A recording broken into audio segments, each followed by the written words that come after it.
Yeah. So Heidi is presenting for her and Alex. So really, really quick, I can just because I know I've only talked to about half of you about this, but so the structure of the show we've talked about a bit that we're gonna have 2 heroic stories a night, and we've talked about the interstitial a bit of kind of like when we come back for intermission, there will be kind of a 10 to 15 minute shorter story. Heidi and Alex and I kind of pounded out an idea of what that would be, which is kind of a more grounded, street level, little hard-boiled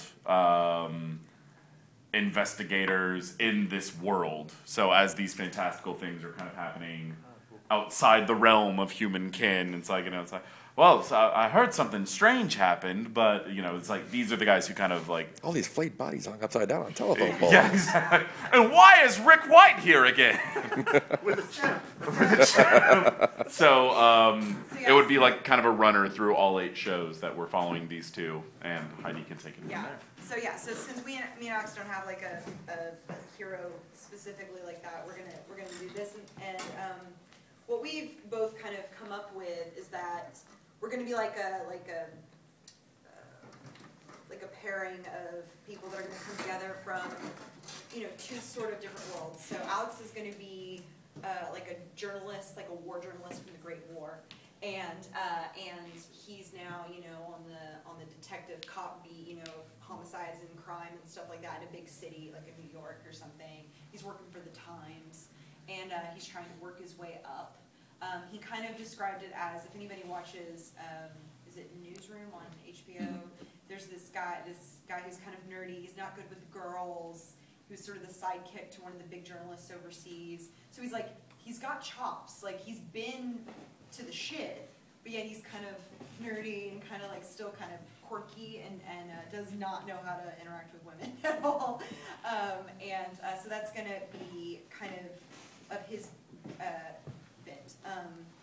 Mine, I think I'm going to, hold on, I have my notes, sorry. I forgot, I did have just a couple of things on my phone. I did. Well, I have the name.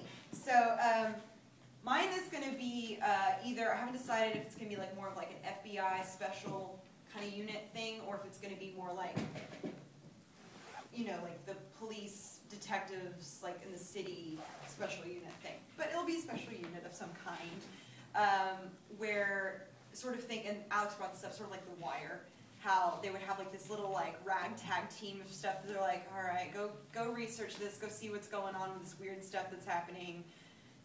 It's just gonna fall apart, you're gonna fail. But screw that, I'm not gonna fail, like we're gonna figure out what the hell is going down with all this craziness, like how there's bodies with like symbols on them, and we never catch the guy who leaves the bodies, and it's just like, the crime is solved, that's all the people at top care about, the crime is solved, but I want to know what's happening like beyond that.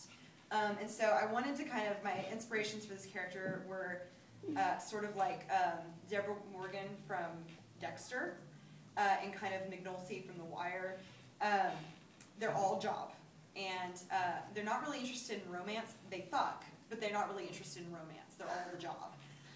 So I like the idea that maybe that Alex is probably like the closest of a real relationship with a guy that she's ever had, and trusting and stuff, but they're not fucking. You know what I mean? Like they're just, but they're close. They're getting closer as the show goes on. I imagine they'll get closer and closer. So I'm thinking of calling her Morgan McNulty. It'll be, yeah, I just came up with that a while ago. And I kind of envision, sort of the Mulder and Scully, X-Files-y kind of pairing. I kind of like the idea of whoever the main chick is from SVU. She's strong, but she also has a sensitive side, but she mostly just puts up a front. And I know we won't be able to go too much into it in the show because it'll just be in these little tiny bits. But a backstory for her is the reason she's so interested in this underbelly of the world and what's really going on behind all this stuff is that I have the idea that like her father was maybe a cop, but at night he would sneak out of the house and he'd be wearing like a special hat and a cape, and he maybe had like a box full of like things and clippings from newspapers, and so it's like the idea that her father was one of these characters, and one night he didn't know she saw, and he went out the window to go, and he never came back. And this was when she was probably 10, 11, 12. And so she's got major daddy issues. And so that's the main thing. She got major daddy issues. And so she's doing this because she's invested, because she wants to know what happened to her dad. She wants to know if her dad's still alive, if he abandoned her, all that stuff, just daddy issue shit, And so I kind of think that's what drives her.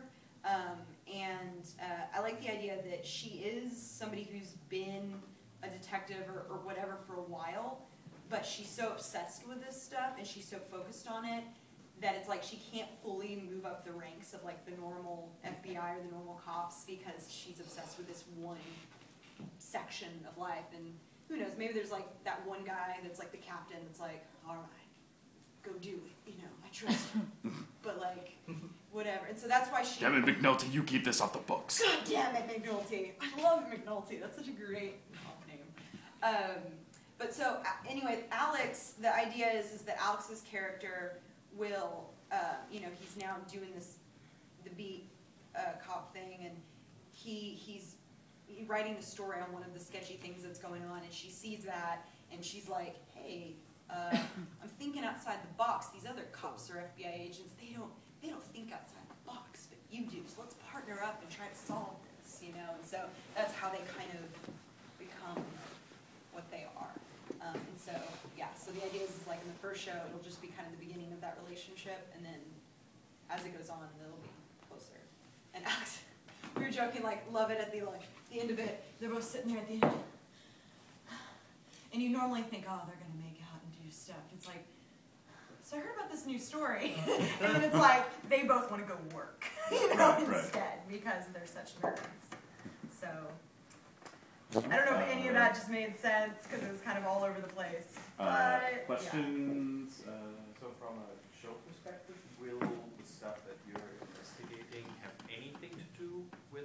We can incorporate elements from, either the story that just happened before, or it could be elements we bring in from past shows, or we can even, if someone is inspired by something that happens in one of the interstitials, they can completely pull that out. If I understand it correctly, so for example, if I'm in the first beat and I leave my chess piece, it could be that you find the body with the chess piece, but it won't be about that. It will be about the relationship and their. It's following their relationship as their kind. It's almost like a castle kind of thing, an X-Files kind of thing, where it's like thing I was gonna say is the like every story is sort of, oh, we're investigating this thing, but the overarching thing across the 8 shows is going to be their relationship and how they deal with each other. A lot of times I picture, there being a body or a thing that we're finding, and it's like the two of them, kind of, what is this thing, and and it's just, and it's really cool because I love the idea that we never think about the normal people that are just sort of like seeing stuff like, oh, it's the, super people, and then it's like, poof, they're gone, and what the hell? Like, and I love that these two people are trying to figure that out.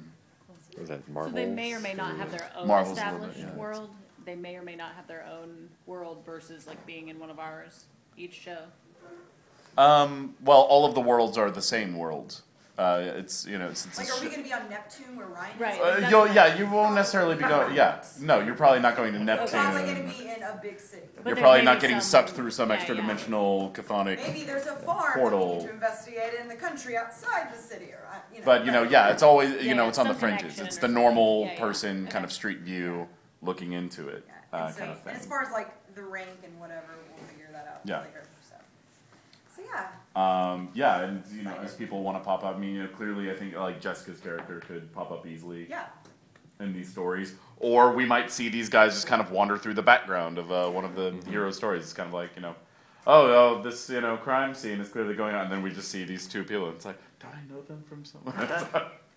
Especially if it was like in the second story, Yeah. because we're gonna obviously, I'm assuming there'll be like the break, and then we'll have time to quickly like throw on our costumes for these characters, which will be probably pretty basic. Trench coat, get one of the gun things with the. Yeah, we'll get holsters and props. Yeah, we'll all go. We'll have shopping day. We'll all go get props and I costumes. just love that I have an excuse to get a fake gun. And I have a prospective name for this section because I'm trying to think what to call it. But right now, just the working title in my head. See what people think of it. Strange Times. I like Because he works for the Times. Strange World. Strange times. So I that's like it. just the working title in my head right now. Anybody have anything else? Sweet. Let's hear it for McNulty and